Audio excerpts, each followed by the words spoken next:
कुछ नहीं। अब बोलो भी। दीदी का एंगेजमेंट टूट गया। वो क्यों? दहेज के कारण। लड़के वालों ने बोला 25 लाख, पापा ने कहा 20, और लड़के का प्राइस तो फिक्स था, नो बार्गेनिंग।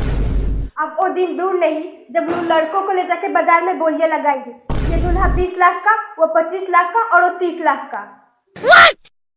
ऐसे क्या देख रहे हो? तुम्हारा भी बोली लगेगा एक दिन।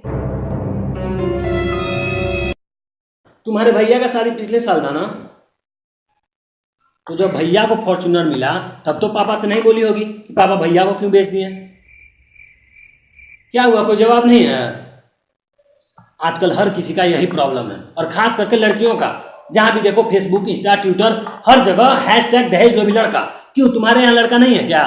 लेकिन नहीं, अपने भाई की शादी में भाभी के यहाँ से आया हुआ डिजाइनर लहंगा पहनना है, उसी लहंगे के साथ सेल्फी डालेंगी, हैशटैग भाभीज गिफ्ट। मतलब लेना पड़े तो गिफ्ट और देना पड़े तो दहेज। वाजी वाह। और तुमको क्या लगता है इतना बड़ा बड़ा कैंपेन चला के नीतीश कुमार दहेज रोकवा लेंगे? अगर सच में कोई दहेज रोकवा सकता है तो वो तुम और तुम्हारी जैसी लाखों करोड़ों लड़कियां।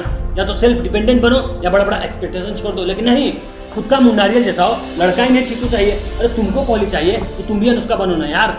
लेकिन नहीं, बाप का जमीन बिक जाए, बाप का जायदाद बिक जाए, खुद बाप बिक जाए, लेकिन अनपढ़ से अनपढ़ लड़की को भी लड़का पढ़ा लिखा चाहिए, लड़का गवर्नमेंट जॉब वाला चाहिए।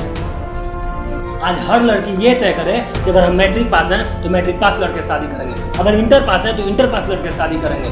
जहां है जिस लेवल पे है उसी लेवल के लड़के शादी करेंगे, तो ना कोई बाप बिकेगा, ना कोई बेटी जलेगी। और उस दिन तुम हक से कहना कि मैं भी ये, तुम भी ये, तो दहेज किस बात का?